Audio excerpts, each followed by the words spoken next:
15 Ιανουαρίου 2007 από τη δημοσιογράφο Γεωργία Σοφούλη. Χθες το πρωί έλαβα μια περίεργη κασέτα από το ταχυδρομείο που παρουσιάζει ένα σεμινάριο που φαίνεται να είναι σε ένα σπίτι στο βουνό. Είμαι σχεδόν σίγουρη ότι θα πάρω κι άλλες τέτοιες κασέτες, γιατί πάνω στην κασέτα είναι γραμμένο με ένα μαρκαδόρο το νούμερο 1 και η λήψη της ταινίας σταματάει κάπως απότομα. Θα δείτε την κασέτα που παρακολούθησα αμέσως μετά από αυτή την εισαγωγή που έκανα.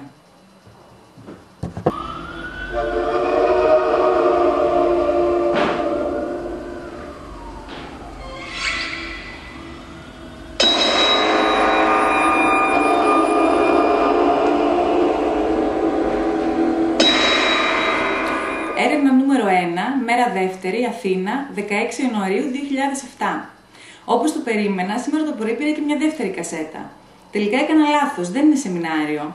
Είναι κάποια σειρά τύπου thriller. Είναι πολύ πρωτότυπη, μ' αρέσει. Μοιάζει λίγο με το βιβλίο της Αγκάθας Κρίστη, τα έκανε γκριμίτσι. Περιμένω με μεγάλη αγωνία να πάρω και άλλη κασέτα.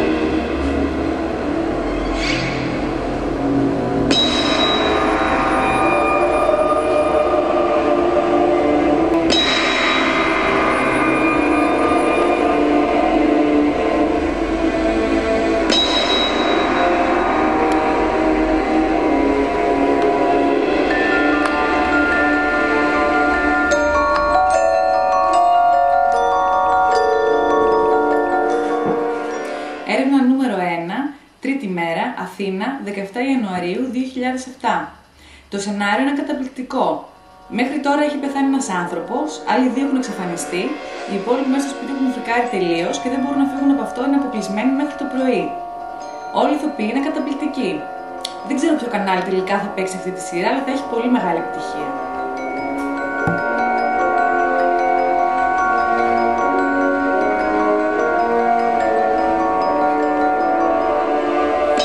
Φλόρινα, 18 Ιανουαρίου 2007.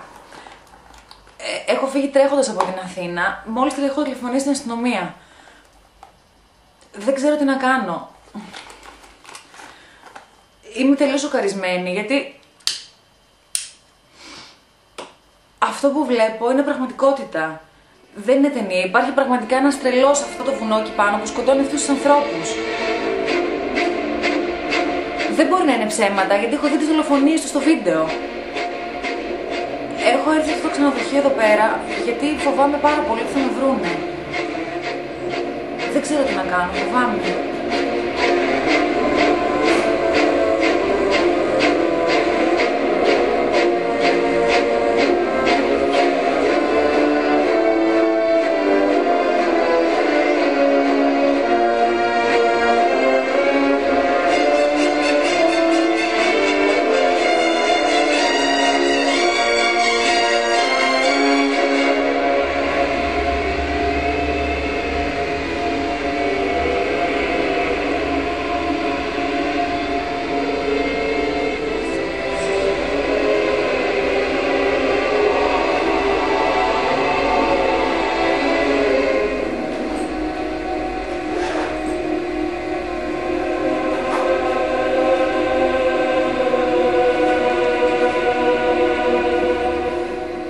Φλόρινα, 19 Ιανουαρίου 2007. Είμαι τελείως σοκαρισμένη. Σήμερα το πρωί έλαβα μια καινούργια κασέτα εδώ στο ξενοδοχείο. Κανείς δεν ξέρει ότι είμαι εδώ. Δεν ξέρω που με βρήκανε. Φοβάμαι ότι συμβαίνει κάτι πάρα πολύ άσχημο και είμαι τρομοκρατημένη. Η αστυνομία που μιλάω μαζί τους μου λέει ότι τα πράγματα είναι πάρα πολύ σοβαρά.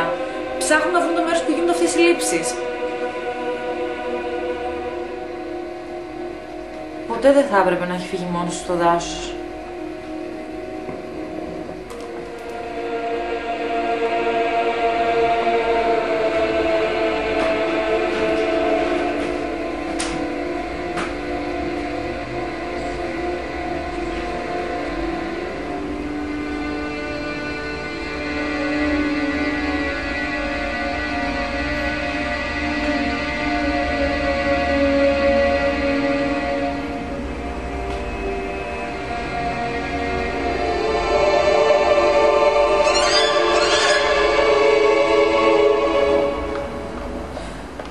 Ιανουαρίου 2007. Τελικά δεν άντεξα, δεν μπόρεσα να αντισταθώ. Είδα και την καινούργια κασέτα. Πέθανε. Ήταν σίγουρο ότι θα πεθάνει. Δεν ξέρω αυτούς τους ανθρώπους, αλλά πραγματικά ο θάνατός τους με πονάει πάρα πολύ. Μπορώ να καταλάβω το φόβο που έχουν στα πρόσωπά τους, γιατί ξέρουν ότι θα πεθάνουν. Έχουν μείνει άλλοι δύο. Στην κοπέλα δεν αξίζει να πεθάνει.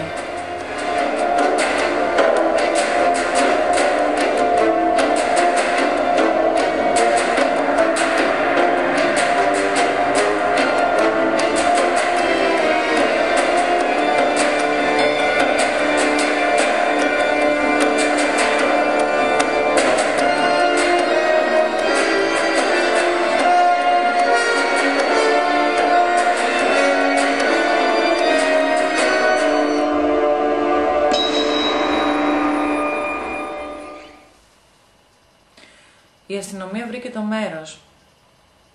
Είναι στο δρόμο για εκεί. Αλλά δεν έχει σημασία. Ξέρω ήδη τι θα βρουν εκεί.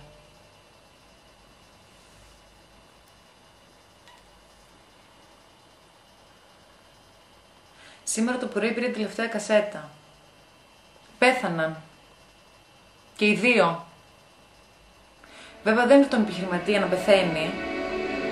Αλλά είμαι σίγουρη. Εκεί θα βρουν 10 πτώματα.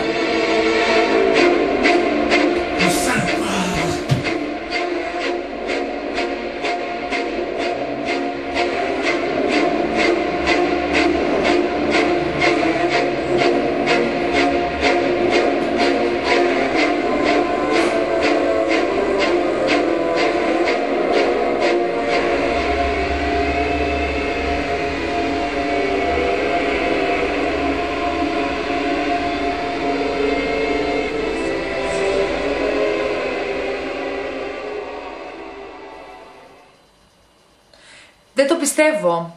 Σήμερα το πρωί πήρα μια άλλη κασέτα.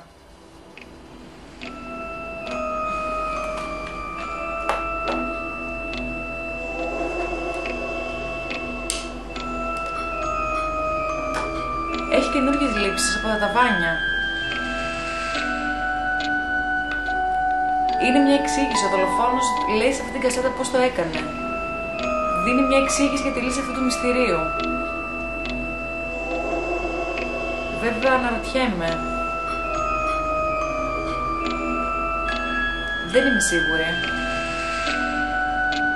Μπορεί να υπάρχει κάποια άλλη λύση τελικά. Satisfied? Yes. I know what you are wondering. But we saw him dying in front of the camera. How it is possible? Don't worry. Don't doubt. I'm the nurse of the story. And I'm not dead yet.